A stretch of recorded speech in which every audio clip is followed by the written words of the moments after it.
All right, we're gonna get started. So we have a special program today. We have my two co-founders, Jeff and Mike, on as well. And we're gonna do a panel. We asked people for questions in advance, and a bunch of people sent in questions, but we'll definitely gonna open it up to questions from everybody here. Anything you want to know about, how we got started, where we're going, we're happy to answer those questions. And to kick things off, I'm going to hand it over to Matt, who is going to moderate today. Well, hi, everybody. We'll go ahead and jump into this. Guys, why don't you take a minute just to introduce yourselves? What's your name? What's your role in the company? What exactly do you do here? Jeff, you want to Lee, go you want first? to? Yeah, sure. Yeah. I'll kick off. Jeff Carlton. I'm co-founder with Lee, CEO of Runwise.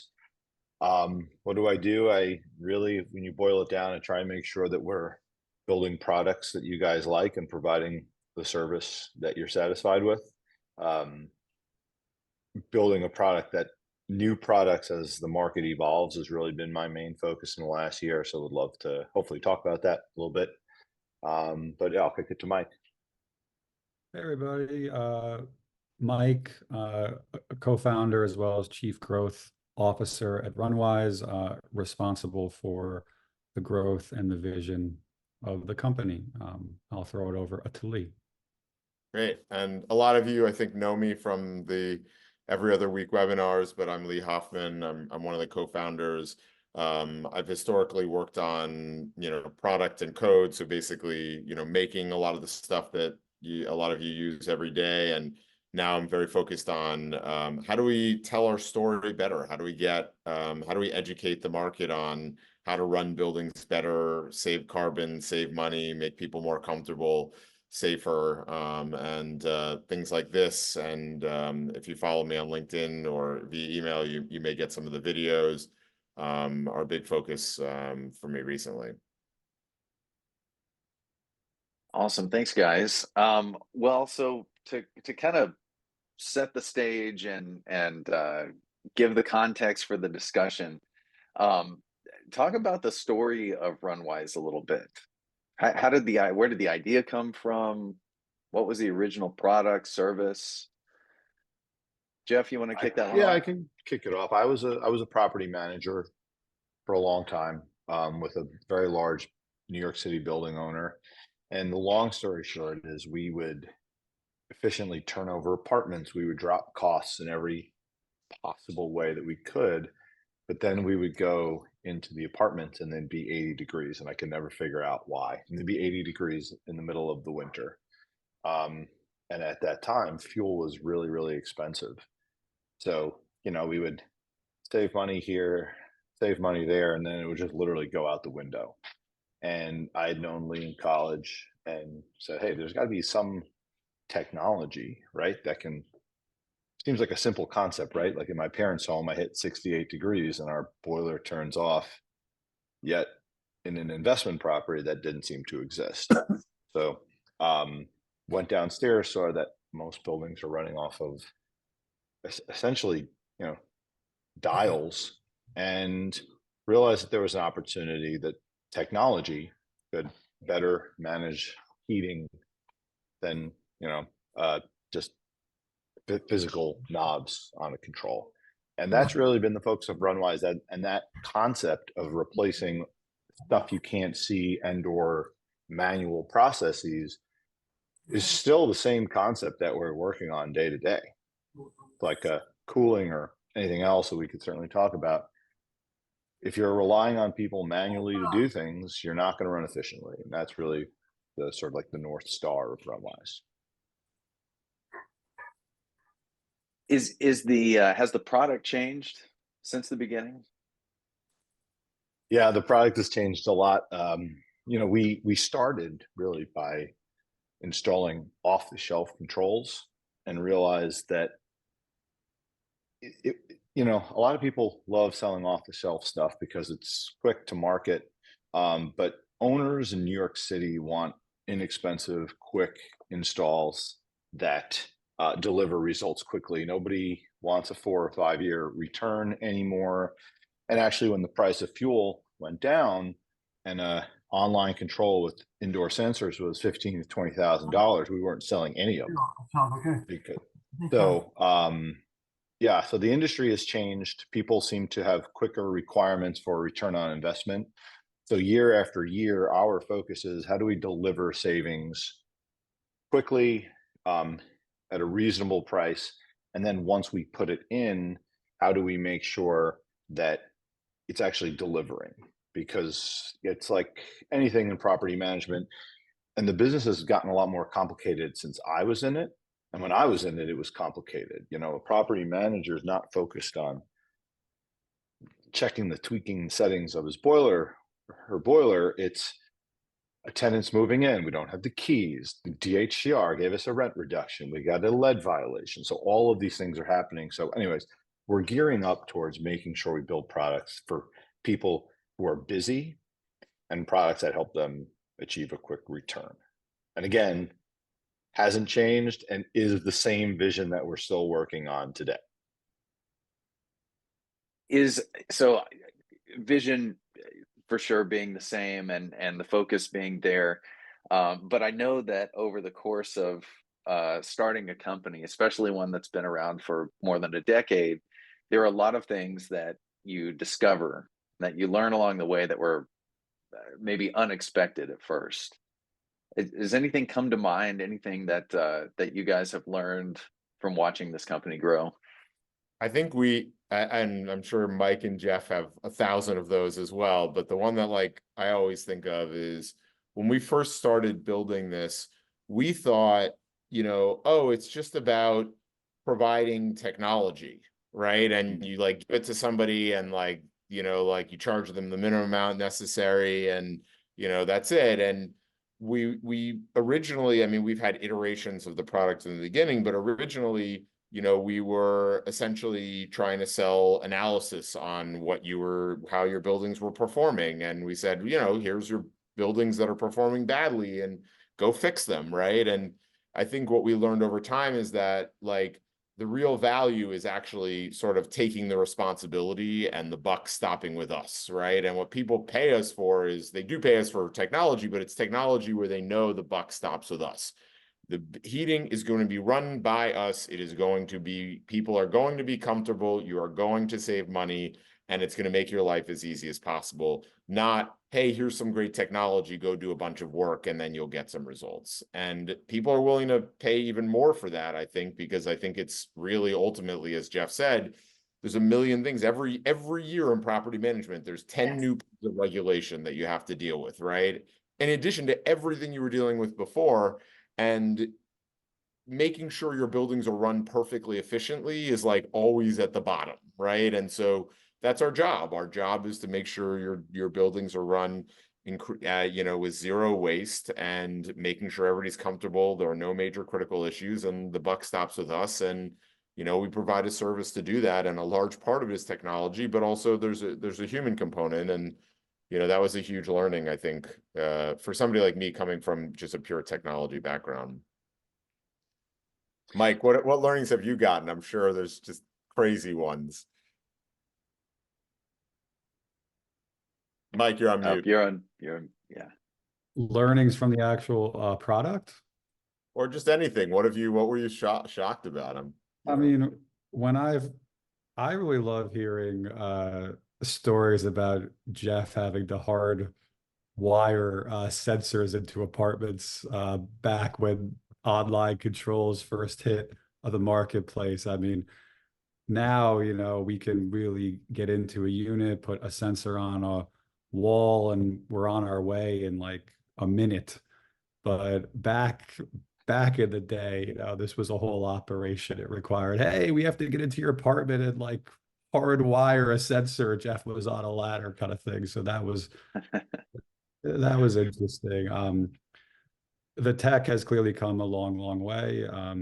And it's been kind of great watching that. And when we were younger, and this was a very lean operation, I think, all of us used to travel to properties with a backpack. And I know that I would call Lee and Jeff and they would be on their on their way to wherever 11 o'clock, on a Friday with a backpack on. So it has been nice watching this sort of get to where we are now, which is quick, reliable installations.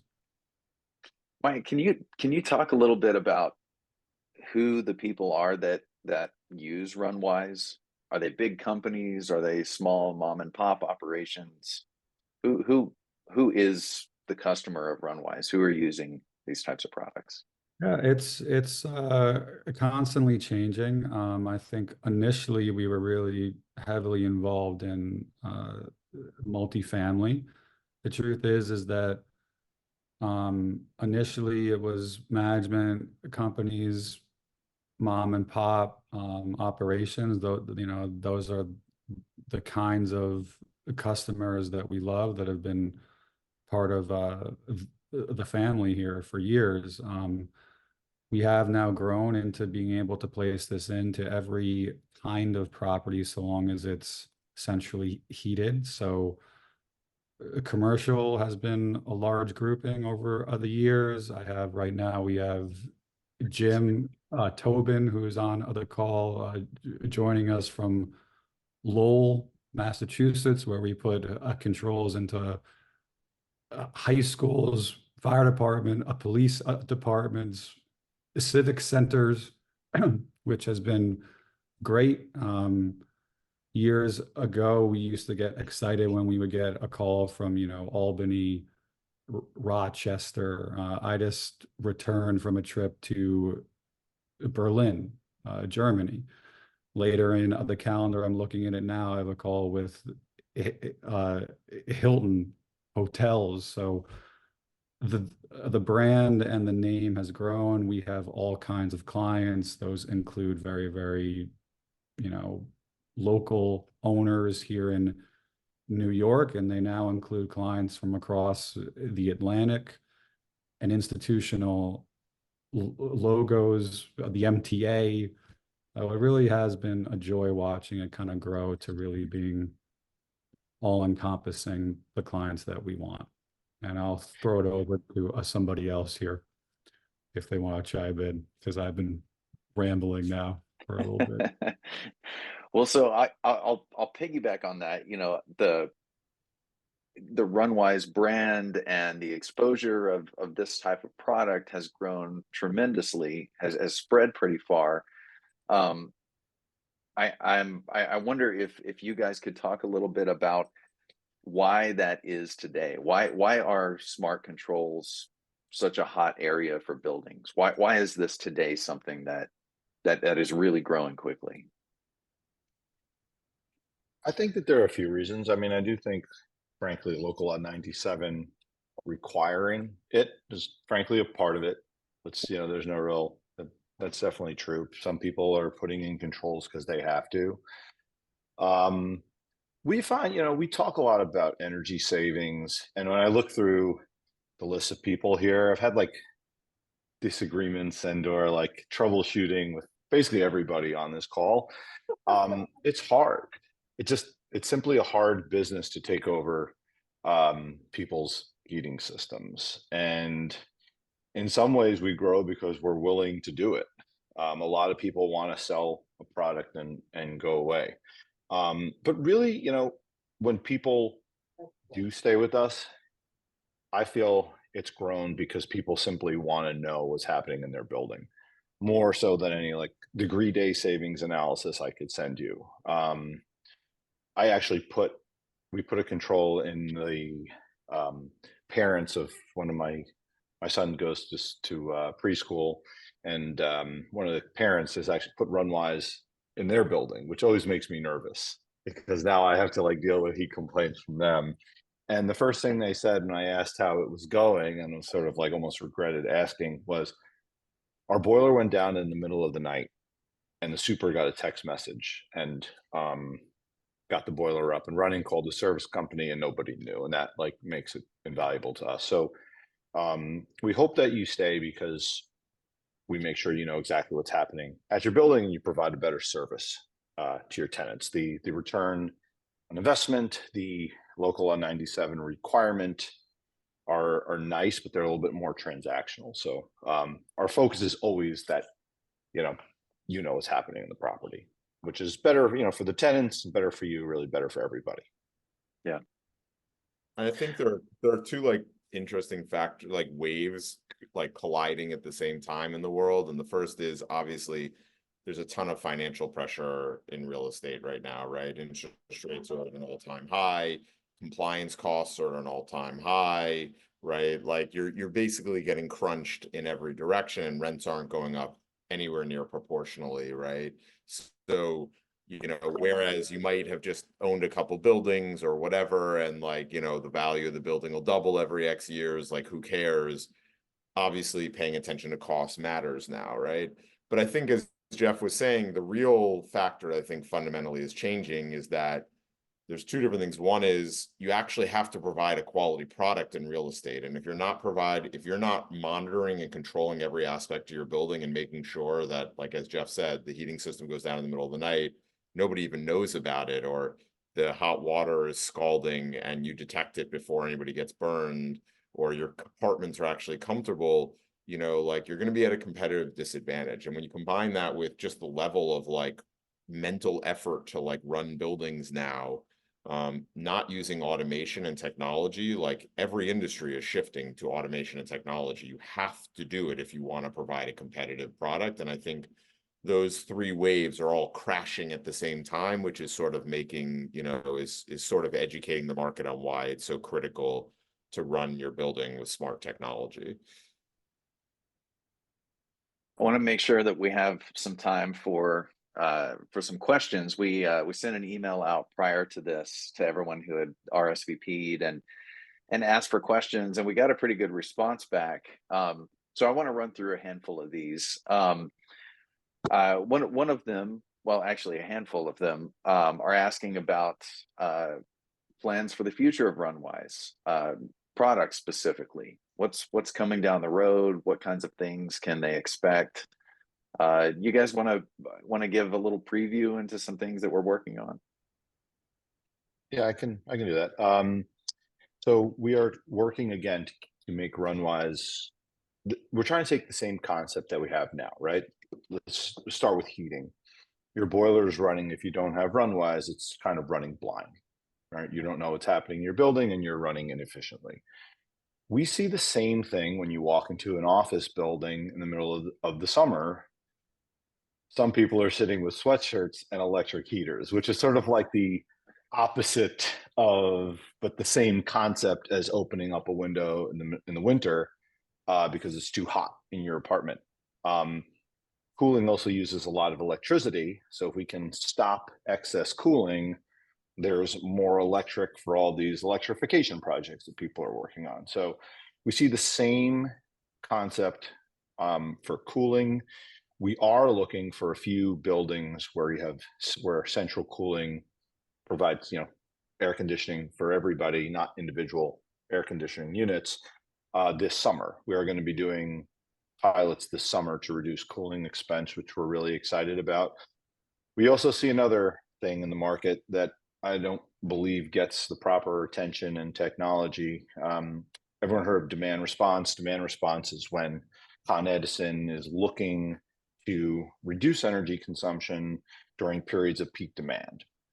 So the way it works right now is, again, another manual process where they send out an email and people are supposed to get this email and run to their building and like start turning things off when Con Ed wants it and then turn it back on.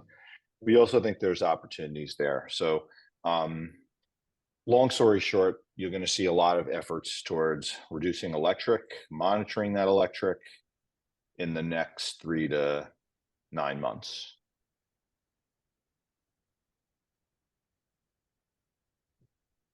Yeah, and I Awesome. just add on to that, I think is just really at a simple level, there's a lot of waste and things happening in buildings, and We want to be, help people monitor, control every aspect of your building as intelligently and with as much visibility, transparency, and automation as humanly possible. And it doesn't matter if it's electric, it doesn't matter if it's water flowing through your toilets being wasted, it doesn't matter if it's heating, cooling, whatever it is, like we're going to make a platform that saves you a lot of money, gives you transparency and visibility into everything, and makes your life as easy as possible, and makes your tenants as comfortable and provides as good as an experience as possible. Do that in a way that's, ROI positive, every time we touch something. So, yeah. Awesome. I have an interesting question here. This person says, I've heard that buildings are installing Runwise sometimes as an insurance policy against bad things happening. Can you explain that? Have you guys heard that concept?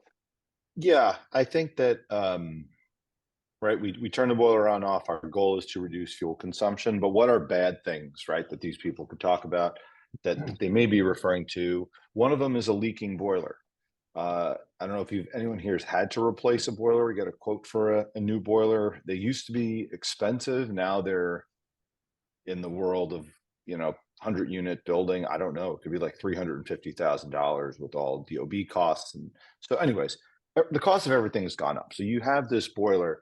If your boiler is leaking and you don't know about it, you're taking that's a significant risk for your property that you're not catching a leak that could destroy it or make it run far less efficiently. So most people use us to track how much water they're losing in their heating system, because remember, if you lose hot water and it goes literally into the ground, you have to refill your boiler with ice cold water, which stretches your boiler, which causes damage. And again, a lot of these leaks are not in apartments where you can see the water coming down. They're underground in basement apartments, areas that you can't see it. So that's one of the main things that people use it for. Domestic hot water being another one. And then if you're domestic hot water leaving your mixing valve, which again is a manually adjusted device that can fail at any time, starts taking really hot water and sending it upstairs, 150, 160 degree water, a person, a child runs that tap, gets a scalding hot water violation. You get a scalding hot water violation, you could even have a lawsuit over that. And we have seen that. So those are the two main things that people use Runwise for, as far as risk mitigation. There's and then again, there's that live real-time notification that a boiler's down. HPD can come to a building if the boiler's down and write a bunch of violations. So those are the three main things that people use it for as far as insurance.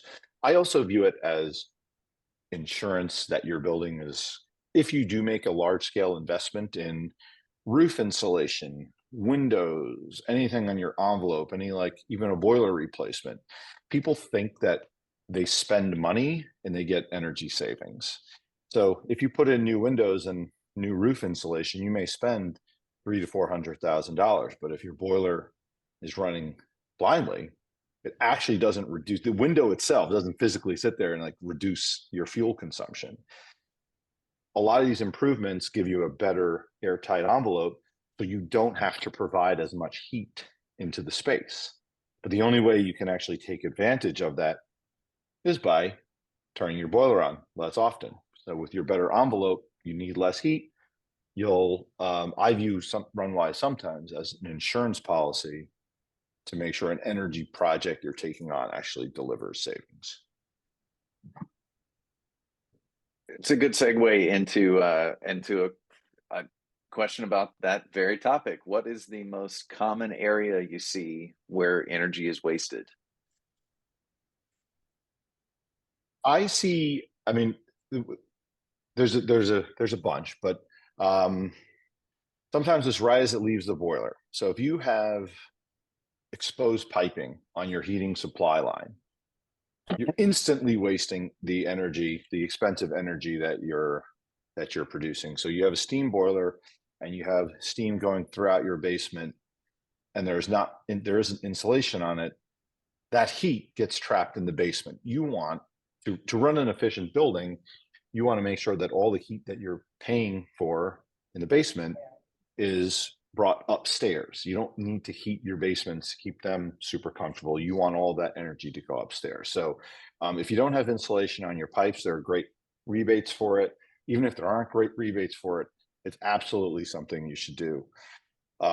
We see people wasting energy by this side of the building's hot, this side of the building is cold, so we keep running it until the person who's cold is comfortable. That's one of the most common energy wasters. That can be resolved through steam balancing, where you actually balance out how the steam travels through a building, and you get away from this is in the sun, this person's cold. That's really one of the biggest energy wasters that we find. And then finally, people with open windows and leaking air conditioners is always a big energy waster. When we walk into apartments that are 66 degrees and other ones are 74, usually there's a draft coming in. Finally, people love putting their sofas up against radiators. That blocks the heat from really entering the space. So all of those things, when combined, just make the boiler have to work harder to hit that target temperature, right? So if you set it to 72 degrees and the pipes aren't insulated and the steam doesn't travel through the building well, and there's cold air blowing in and there's couches up against radiators, you'll still get there and you'll still save money compared to running your building blindly. But just those little things, none of which cost a lot of money, usually are running your system less efficiently than it should run. Yeah, it's amazing how all of the little things start adding up. We actually Lots of put a little post inexpensive up things. some time ago, and I just pasted a link to it. That is like, to me, like the everybody talks about these huge capital projects to, like, you know, make their building more energy efficient. Obviously, smart controls are, you know, sort of in the middle, much lower cost, but there's also just stuff you can do that basically costs you nothing by just going into apartments once a year for 10 minutes and looking for like 10 items and addressing them, and you save a whole bunch of energy. And I put that link in there, that we give like sort of a checklist of what to look for. So a lot of the things that Jeff just mentioned. So related to this topic, somebody asked a question, says, if a building has a wide range of temperatures around the average, what does one do to diagnose and bring the building into a smaller range of temperatures? And to be clear, if you have a centrally heated building, you're probably going to have a 6-degree range, even if you do everything that I mentioned. Some people are going to be 72, some people are going to be 78, maybe 70, maybe a 4-degree range is possible. But you know, no one is ever going to be everybody is 72 at the same time. That's just not practical in a centrally heated building. My recommendation is always to visit the cold apartments. Visit the extremes, because the coldest apartments usually will have something wrong, and then they'll usually have one of those things. Some people have their radiators closed and don't realize it, because some buildings in the past have been so overheated that people close their radiator, and just the riser pipe being on nearly 24/7 and all the pipes in the ground has traditionally almost provided like accidental radiant heating into the space. So anyways, if you see a wide range, I always like to attack the coldest apartments first. And then I like to see, are there electric heaters that are causing the really high apartment, the really hot temperatures? Again, I know everyone's busy, but sometimes it's one of those things where if you dedicate or have the on-site dedicate 2 hours at the beginning of the season when the complaints start coming in, you can usually get very, very far with just a little bit of effort. Because if you solve it by just, well, someone's hot, someone's cold, turn on, increase the settings, oh, they're cold, turn it off. It's just one of those things that if you just spent a little bit of time up front, you'll get those temperatures closer. Awesome. Thanks, Jeff. So I want to pause from the questions that were emailed in a little bit and open it up to the floor. And wanted to call attention to a comment that Ron just made in the chat. It says, in addition to the items you mentioned, we've had several renovations where owners boxed in the risers, radiators. We tend to get complaints from these units. He says, I've had owners insist that they don't have risers boxed in, and they have to take them to units above and below to show them how the riser runs. So it's a good example of, sometimes this really takes working with people. It's not necessarily a technology or a hardware problem. Okay, so I'll open it up to the group here. Does anybody have a question that you'd like to ask our founders? You can unmute yourself and go for it. Hey guys, it's Christine, and apologies, I don't have a camera option on this Zoom link for some reason. So anyway, I'll be in the dark, but yeah, I mean, everything that we talk about is like, yep, happens here, so, oh, did someone just send me a thing to join as a panelist? Will that let me? Let's see. Oh yeah, that'll let you turn your camera on.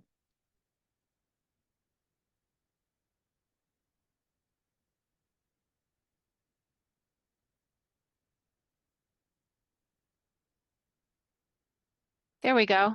Thank There you are. Hey, so one of the things we're struggling with, so we're in a landmark building. It was built in 1888.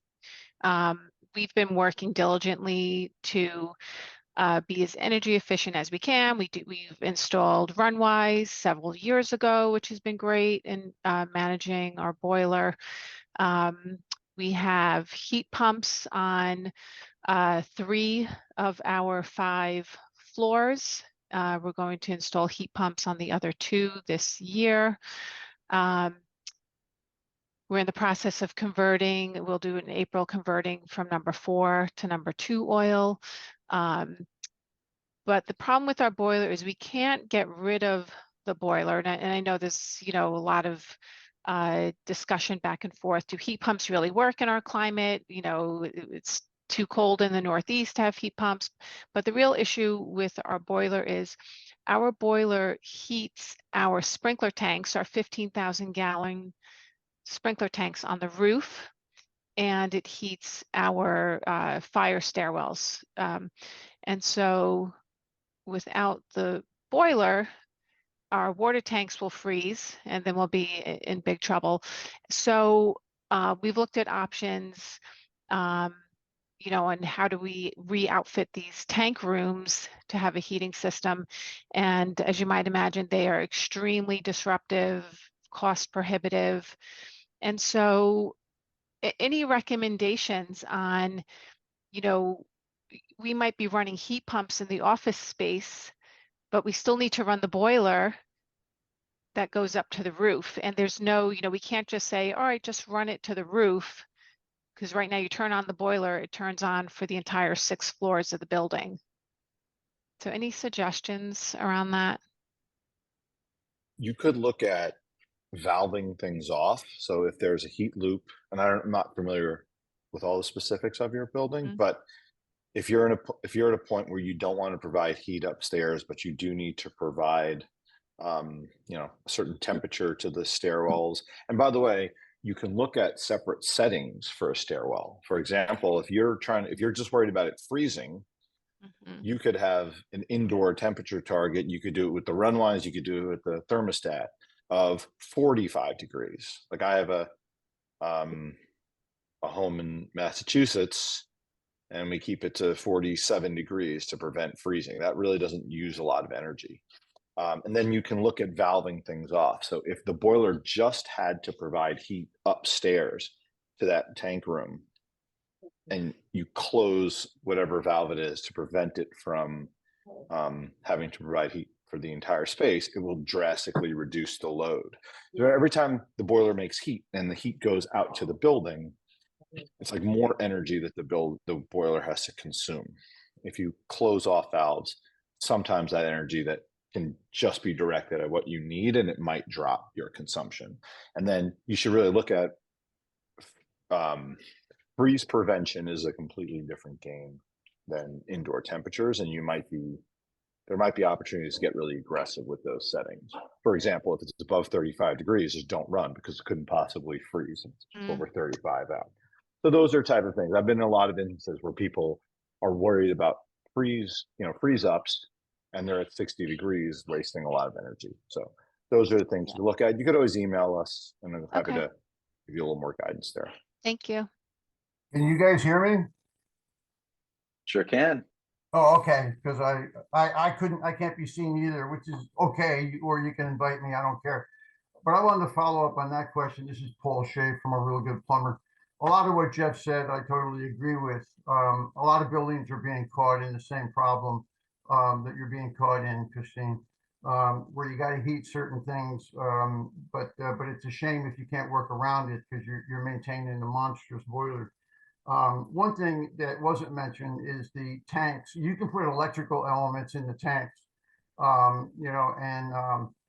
and so that you don't have to run a boiler to get heat up to a tank. Electric elements are very common and are often used, and especially when the steam lines are running through the penthouse, who doesn't want anything like that running through their floors anymore. We put a lot of electrical elements in roof tanks. And again, valving off branch lines. So even if you do have to turn the boiler on to get somewhere, you can actually shut it off, when it drops below. I sometimes go to 40, Jeff. I don't worry about 45. It depends on whether you need to maintain plants or tiles that somebody's fussy about, but I can go pretty low. But you can also put a heat pump in the mechanical room. The mechanical room, the pressure, I assume you might mean a pressure tank where you can't put an element in a pressure tank, but you can put a heat pump in there. And again, if you're only turning it on when it drops below 40 degrees, you're not spending too much money. And you mentioned earlier that some people say heat pumps don't work in our environment. I think that was true a number of years ago, and I certainly experienced that problem. And since I'm mainly a heating guy, I've moved into air conditioning to a significant amount. That was an issue I had, but the equipment is significantly better than what it was 10, 20 years ago. And there are particular condensers you can buy that are meant for seriously cold areas, which I don't even think are necessary. I put a lot of heat pumps in the New York City area, even in freestanding buildings, and they're not having any problems. I mean, we're not. I mean, this year we didn't even get to single digits, and I see that the direction of things, anyways. Great, thank you. Thanks for that, Paul. Appreciate it. Got a question in the chat from Irina. Irina says, can you talk about your vision for your product when we move more actively into alternative energy in New York City? I just unmuted myself. It's Irina. I guess I'm a very small building, mom and pop, as I said, and I guess the question is twofold. The first is, how do you envision your controls when we move to this different source of energy? And the second part of this question, which is more important for the time being, is how do we move to this alternative energy? Should I go for the heat pump? Should I go for the solar panel? Do you envision yourself in this sphere? Because I would really love to work with your company. You are very easy to work with and very knowledgeable, at least now. Yeah, so a couple of things. One, our vision, as Jeff alluded to, is to really control, monitor everything in buildings, as efficiently as possible. So whether, you end up with some sort of centralized, heat pump, or you just have electric, systems, we're definitely working on all of those things, and, we'll definitely help. And so, we're pretty agnostic to whether you're burning gas centrally or electric, for cooling, heating, it really doesn't matter. There are things that, even we may do later with, for example, like air source heat pumps, in units, being able to control those, monitor those effectively throughout a building. There are a lot of challenges, even if you just put in straight up heat pumps throughout a building. You asked a broader question, which is the tricky question, which is how do we do that?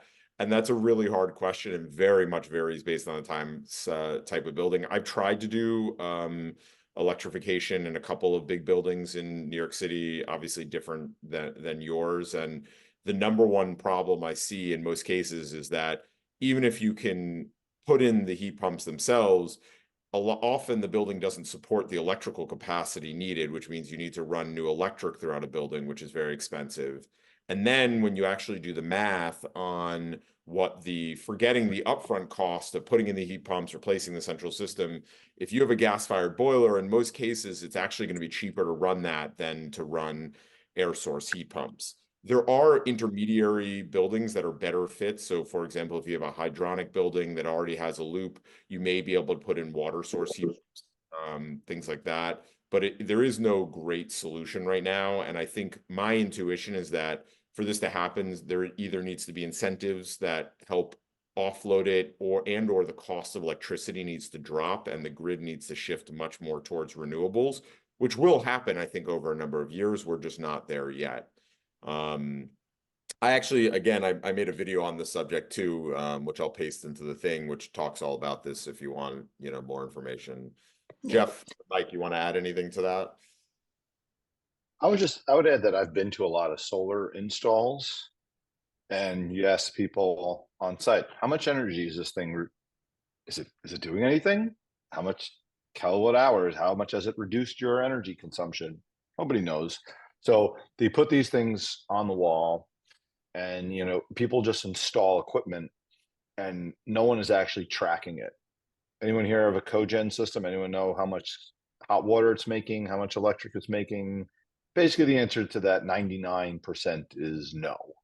So whatever you put in, if you put in a heat pump, what is the refrigerant level?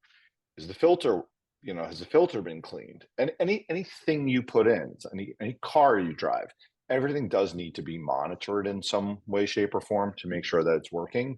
I've literally seen abandoned $1 million solar projects just sitting idle because it was installed and no one was monitoring it. So whatever it is in the future, whether it's electrification, whether it's geothermal, someone's got to watch it. And we really want to build a tech platform that allows you to watch it and make sure that it's working. Irina, that's really our goal. There's really nothing that you put in that doesn't need to be watched. So that's where we're going to be transitioning over the next few years as the market changes. The last thing we want people to think of Runwise as we are another small niche heating person in New York City that will eventually go away as things evolve. That's the exact opposite. We're taking the concept of watching your boilers and we want to bring it to other fields. Got it. Thank you very much, Jeff and Lee. Yeah. Thanks a lot. Thanks, Irina. And I just want to add that Paul Shea has done the venting work that I talked about in buildings, and is a real expert on it. So if you ever have a building where there are wild swings in temperature, he actually did a job for one of the board members here from 1045 Park, and the boiler doesn't run all that often and gets heat through the spaces really, really efficiently. So just wanted to tell you, Paul is a great option for that if it's something that you need. He also found return line leaks. If you have buried return line leaks, which we get asked about all the time, I have a return line leak, I can't find it. Where is it? Help me find it. Paul's great with that too. All right, that's great. actually Thanks. Yep. Thanks, Irina. It's actually a good segue. We've got a handful of questions that are related to the Runwise product itself. So Lee, if you want to pull up a view of the dashboard, I think that might help in answering a handful of these questions. But to kind of start it off, a question from Gail. Gail says, what products do you offer to monitor water leaks within the building infrastructure? Mike, you want to take that one? So we can put in a pulse water meter as part of our installation to track if you're losing any water as part of the heating plant. Also, if your property is located in New York, we can track your mainline water meter. That's no charge. So we can track that and let you know if you're losing any water in the hours of operation when you probably shouldn't. And we also are now able to track your cold water riser lines. And that is a valuable part of this as well, because it will allow us to let you know what line you could potentially have a leak, such as a running toilet. One running toilet in New York City is very expensive.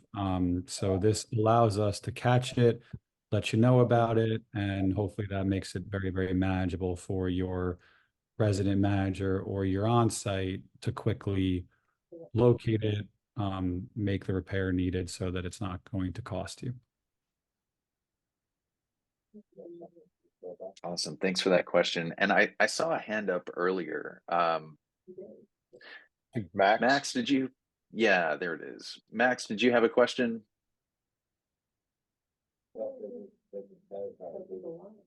Yes, I You mean, my question is, we're about 4 or 5 months into Runwise, so, and we're a multifamily, pre-war two-pipe steam building, and we're looking at data now, and some, on a bad day we have an 11 degrees range of temperatures, which is not good.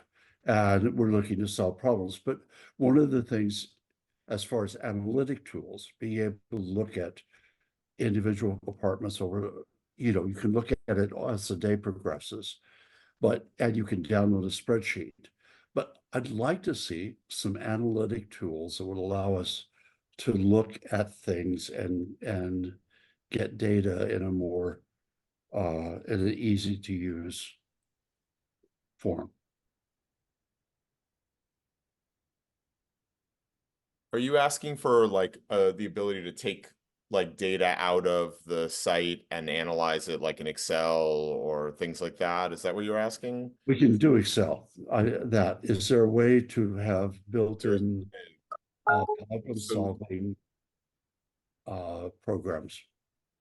Yeah, so if you look at, I have the site open here right now. If you click on history reports, you can select a building and then select the date range and the interval, 1 minute, 15, an hour, and you'll literally get an Excel sheet that has all of the values, including the aggregates, in a format that you can import into anything, and you can do any type of analysis you want to do.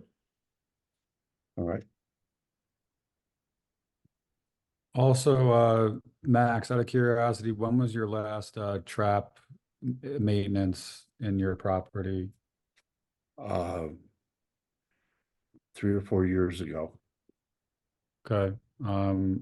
I think that you should check into that if you have an 11 a degree swing, because that to me feels like you have some failed traps there that are probably causing that. Yeah, we have some problem solving to do. And if there's the Excel spreadsheet, using that is fine. Some people are really good at it. Some people are not very good at it. And some people like me are not very sophisticated. And it'd be nice to see if there were some systems in Runwise that would allow you to do certain analyses that was a little bit more push button than just downloading the spreadsheet. What can you give an example? Maybe we can show you either how to do it or informs us how to, make the product better. Like what kind of analysis would be really helpful?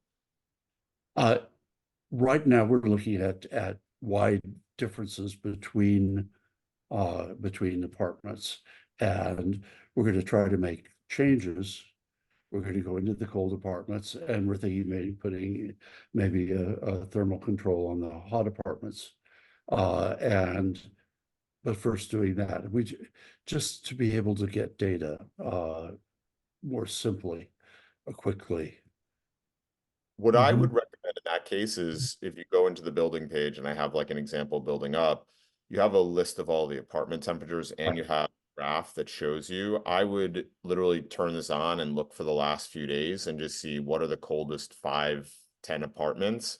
And then I pasted a link in earlier, which is sort of like a checklist of what to do when you get into each apartment. And I would visit each apartment and go through that checklist. And I would have the person doing it actually documented. So it's like, did they check that every single window is closed? Are there window ACs? Is there an obstruction over the radiator? Are the valves open and fully working? Like, and that'll give you a good survey of if there are in-unit things. And then, as Mike said, a good review of the trap maintenance, you know, like a passover with somebody that you know is going to do a good job and really make sure things are working. I think are two good ranges of attack, and you have all the data from the sensors to know which are the coldest apartments. So I would start from coldest and go to the warmest from there. Where's graphs and trends? Oh, so I'm in the desktop app, but you can see it here. You just go into a building. If you scroll down below the thermostat, you see graphs and trends. And you can literally just look at the apartment temperatures. You can enable individual apartment temperatures. You can go back day by day and see what is happening exactly. Also, just to chime in, Max, you know, obviously we'd be happy to connect with you after this, but if you, for example, only have one sensor on a given line, that's why Lee's protocol is really important, because everyone's going to have their preferences. For example, I right now have all of my PTACs off. They're not even capable of running heat because there's more heat in my apartment than what's needed. So if you're judging this all off of maybe just one unit on a line, it's important to kind of get into that unit, look at what's actually happening, because it might give you more clarity in terms of why you could potentially have a swing if the traps look like that's not the correct part of it. Also, we would be able to offer you additional sensors if you want to put in more on the line that you have a hunch is the colder. And more information, if this is what you want, is going to be, you know, obviously valuable in sort of assessing this is in fact a colder line, and it's not just being judged off of one apartment, which potentially could have open windows, closed radiators, etc. Okay. I mean, it's a learning process, and we're very early in the learning process, and we're problem solving. So that's very helpful. We do have plenty of sensors. Excellent. Thanks, Max, for the question. Got another one here, Lee, that I think is going to be good for using the view of the dashboard. Question says, my key question relates to the weekly overview email. So we send emails that give an overview of what's happened in the building during the week. These emails compare the building's data with an average Runwise building. Can you talk about this average Runwise building so we can determine how comparable it is to the building and reasonably assess how they're doing? How large is the average Runwise building? How old is it? You know, it is literally the average. So it's, you know, we're pretty close to the New York City major city average in terms of base rate of buildings. So you're probably looking at something like average 20 something units, 20 to 30 units. You know, construction age probably 1950s on average. So it's not like an amazing proxy for exactly how your building is doing, you know, again, starting. However, we are going to be launching a much better version of this, which will chart your building against a similar building of your size and scope and sort of tell you how you're performing. And it'll actually compare all of your buildings against sort of the baseline. That's a couple months, but, you know, isn't launched yet. thank you for that question. Anybody else have a question right now? If not, oh, let's see, we've got one here in the chat. How accurate is the total saved with Runwise? Is it just an estimate, or does it take into consideration the costs from before having the systems installed? So it's a great question. So I'm in a building, I'll show you this. The two things you want to see here are there are a couple settings. First is show estimates if bills are unavailable, only show bills. So there are two ways that we calculate savings. The first is the most rock solid and reliable, which is you give us access to all of your bills for a year before Runwise and then every bill afterwards. And we will essentially take those bills, we will adjust for weather differences between years. So for example, if last year was 20 degrees on average during the winter and this year it's 50 degrees on average, with Runwise, we'd look like a genius for saving you a ton of energy, but in reality, the winter was just a lot warmer, right? So we don't want to do that. So we want to adjust for weather. And we adjust for weather using what's known as degree days. And once we do that, you basically can see percentage difference of actual usage adjusted for weather. And then you multiply that by the price of energy now, and you know very precisely, like pretty much 100% accurately, exactly how much you've saved. The challenge is that, number one, it's very hard for a lot of buildings to actually get the multiple years of bills, and sometimes they don't have it. And two, you often have to wait for bills. And number three, a lot of times Con Ed's bills are estimated and just totally made up. And we ignore those because they're literally just made up. So what we designed is the system of estimates, which basically looks at how building temperatures move against how much energy they've used. And it can calculate roughly, given the temperature change inside and how the building has performed in the past, how much energy you're saving. So if we see a reduction of 1.4 degrees, we know that translates into X amount of energy, saved. And that allows us to calculate the savings where we don't have energy bills, whether it's either just the last month or 5 months, because they're all estimated. So it's totally up to you if you want to enable the estimated bills. They're enabled by default. I would generally say in our math, they're about 3 to 4% accuracy. So pretty accurate, but not obviously as accurate as actually having the bills. So if you don't have your bills in, send us your bills. We'll get them in. We'll give you the perfectly accurate reading. And if you don't, you can use estimates in the meantime to at least give you some sense of what's going on. And it not only holds us accountable, but it also allows us, when we have the bills in, to alert us if a building isn't saving, so we can sort of dive into it and figure out early, as opposed to 6 months later. Hey, Lee, can I add something to that? Yeah, please. Like for us, we have National Grid for gas, but we also have an off bill supplier, if you will. So with that number, you're only capturing the delivery side and not the supply side. So there might be other people on here that have that same situation.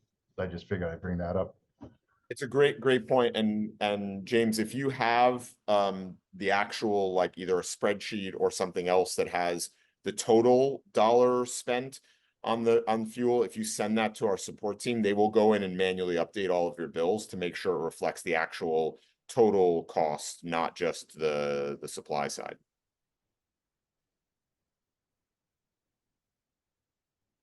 Is there a way maybe in the future, or is there something out that'll, instead of showing you money saved, therm saved? Or BTU saved? Yep, we are launching a new version of this area here that's going to show a lot more data. Not only just this, it'll show you comparisons, it'll show you therms, it'll show you, carbon impact, it'll show you, how many critical issues you've caught. So that is definitely coming. And also with heating degree days, like for us, like in Lowell, what is your I guess what base are you using for the heating degree days? What weather station? Yeah, we're using 55, and we use an average of 2 different weather API services for the zip code of the building. Okay. So we use, one is the Apple-owned one, and the other one is the major weather service, National Weather Service API. So they can actually vary. It's pretty shocking. You can see even for the same zip code, 1.5 degree differences. So we use the average to give you the best approximation. And if you go into here, you can actually download the savings information in Excel and, you know, look at the calculations as well.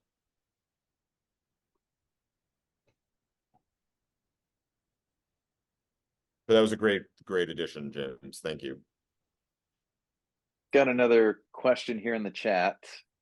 Does the Runwise algorithm learn, quoting, does the algorithm learn and adjust based on how well the automatic settings reach our building's temperature goals during different outdoor temperatures? Or is it the same algorithm for all buildings? I find I have to create manual settings for various temperature ranges. So what we do is a few different things. So first, if you have the smart settings enabled in your thermostat, basically what we'll do is we'll automatically adjust your target temperature indoors based on the weather outside. So what we found, it's pretty surprising. You'd imagine that, you know, 73 degrees is perfect for everybody all year round, but it's actually not true. In fact, when it's really cold outside, the perception of 73 is actually different than when it's really warm outside.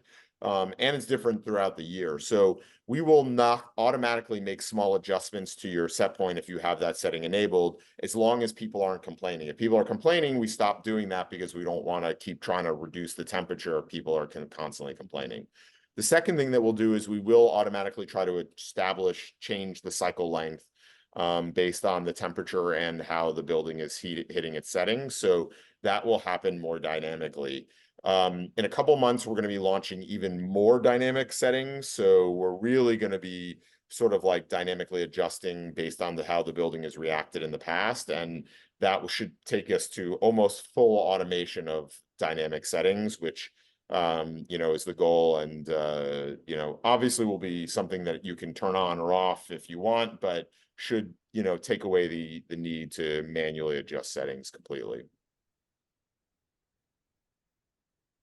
Matt, we're way over on time, so maybe if we have one other question, we'll wrap on that. Does anybody have, Matt, do you have the last question? Does anybody want to ask the last question? Anybody in the group want to take it?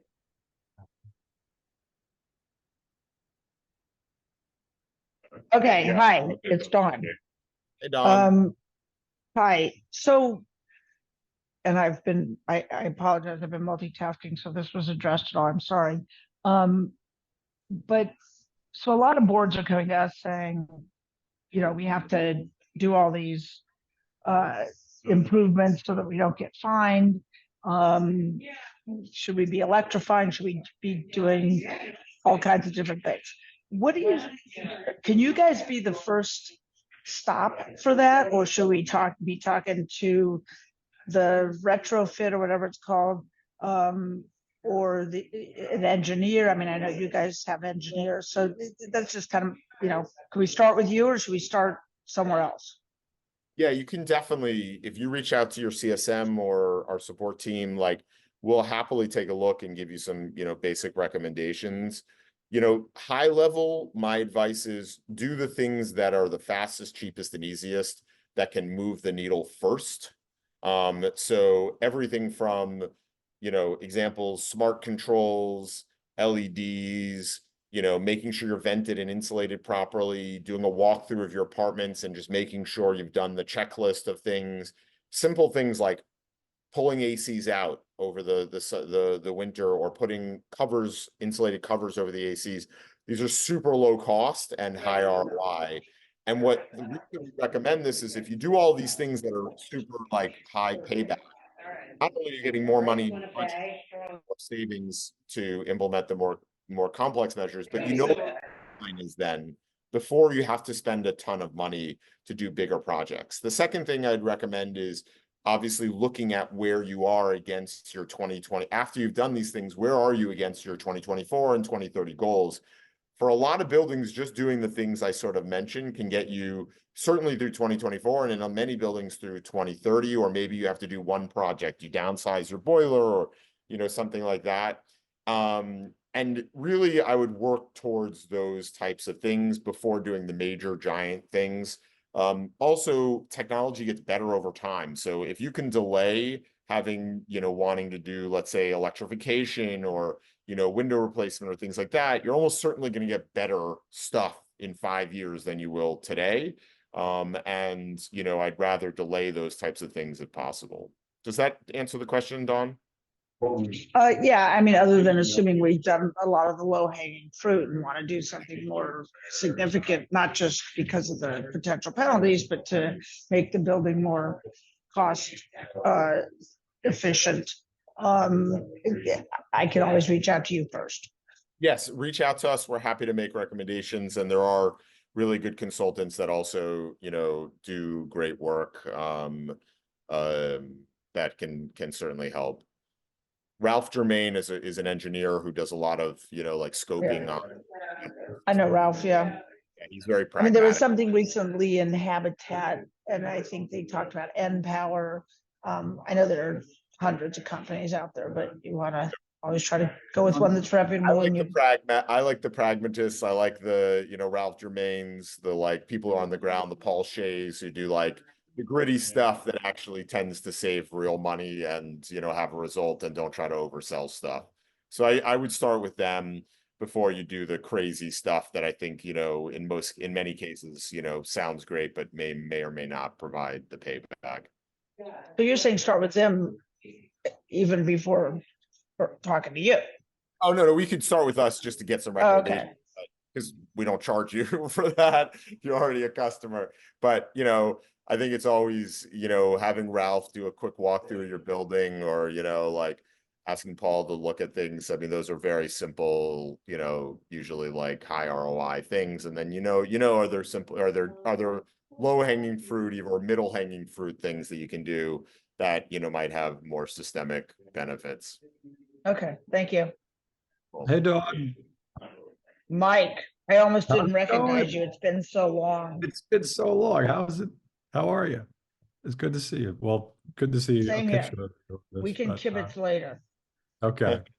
Awesome. Well, thank you everybody for coming. We really appreciate this. We do this every couple of weeks. So different topics, today was, sort of an aberration, but Mike is always available at Mike at Runwise. Jeff is always available at Jeff at Runwise. I'm Lee at Runwise. You can email us. You can email support at Runwise. You can call us 24/7, 365. The support team at least will answer in the middle of the night, even if Jeff, Mike, and I don't. You can also follow me on, LinkedIn, where I put out a new piece of content at least a couple times a week that, hopefully has some good tips and tricks. I love your videos. Oh, thank you, Don. I really appreciate that. If you have any suggestions for topics in the future, let me know. I'm always all ears.